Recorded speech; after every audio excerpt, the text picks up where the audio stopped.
So this is the second part of my presentation. The third part is policies and actions of China to decelerate climate change. China has adopted proactive policies and taken active actions to slow the process of climate change. It has adopted a number of policies and measures to adjust the economic structure, change the development patterns, save energy, and raise the efficiency of energy use, and optimize energy mix and promote afforestation. So the first of these measures is adjusting the economic structure to promote the optimizing and upgrading of the industrial structure. The Chinese government has formulated and implemented a series of industrial policies and special programs to make the reduction of the resources and energy consumption an important part of its industrial policies.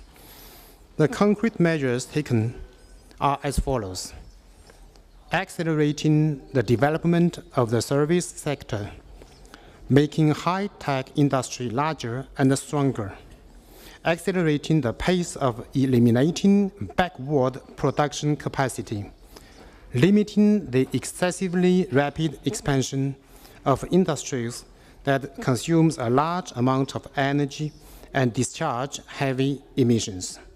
So this is the first measure. Second measure is making great efforts to save energy and raise energy efficiency.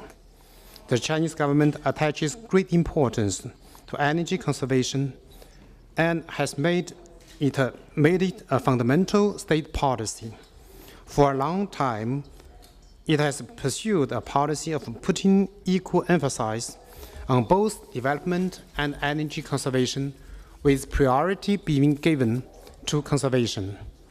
Efforts have been made in following fields: placing energy conservation and emission reduction in a more prominent position, accelerating the construction of major energy conservation projects, promoting energy conservation and emission reduction in key fields, raising the efficiency of energy development and conservation, implementing economic policies conducive to energy conservation, and strengthening the construction of the legal system.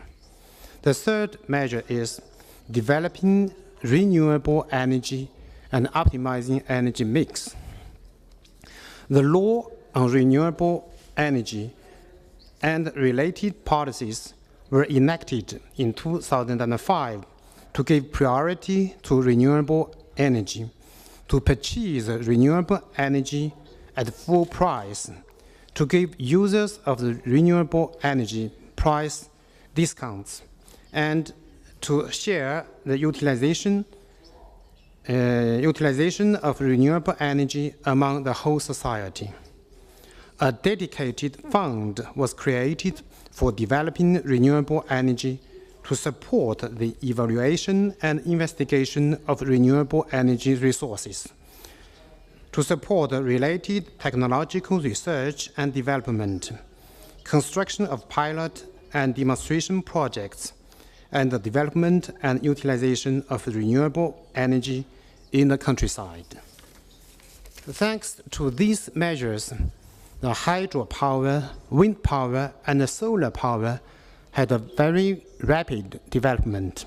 Today, the hydropower installed capacity and the generating capacity both ranked first in the world. The wind power scale ranks second place in the world, and the area of solar energy collector ranked first in the world. While with regard to the consumption proportion of non-fossil energy resources, by 2020, it would account for nearly 15% of one-off energy resources consumption. The fourth measure is developing a recycling economy to reduce greenhouse gas emissions. Attaching great importance to developing a recycling economy, the Chinese government is doing its best to reduce the amount of resources consumed so as to reduce greenhouse gas emissions from their sources and in the course of production. In recent years, a recycling economy is turning from an idea to action and developing rapidly across the country. The state has enacted law and regulations such as the Clean Production Promotion Law, Law on the Prevention of Environmental Pollution by Solid Wastes, Law on the Recycling Economy, and the Method on Management of Urban Garbages, etc. So the fifth policy is promoting afforestation and strengthening the capacity of carbon sinks. In the past 20 years, some 4 million hectares of trees have been planted every year with the investment from the central government.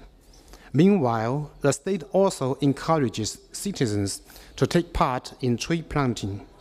In recent years, through the reform of the collective forest rights system, farmers' enthusiasm for tree planting and forest protection has been aroused. It is estimated that tree planting activities in China between 1980s to 2005 effectively absorbed 3.6 billion tons of carbon dioxide.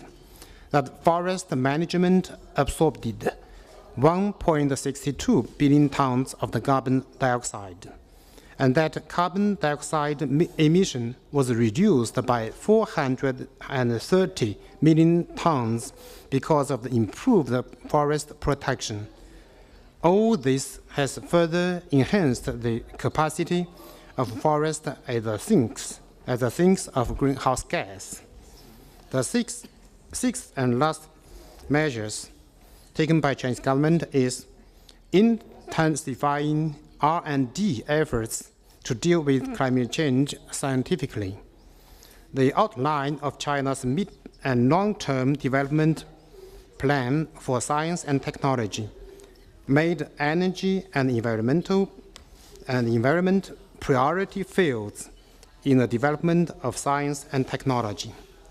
It listed the observation and monitoring of global climate change and counter as priority issues in the field of environmental protection. China's special science and technological campaign to cope with climate change, enacted in 2007, set forth phased goals for scientific work as a response to climate change during the 11th five-year plan period. That means from 2006 to 2010, and the long-term goals up to year 2020. It mainly discusses the following topics and makes relevant countermeasures: the scientific explanation of climate change, research and development of technologies that can be used to control greenhouse gas emissions, technologies and measures that help adapt to climate change, and major strategies and policies to cope with climate change. So I conclude my presentation with these three parts of ideas. Thank you. I'm waiting for your questions.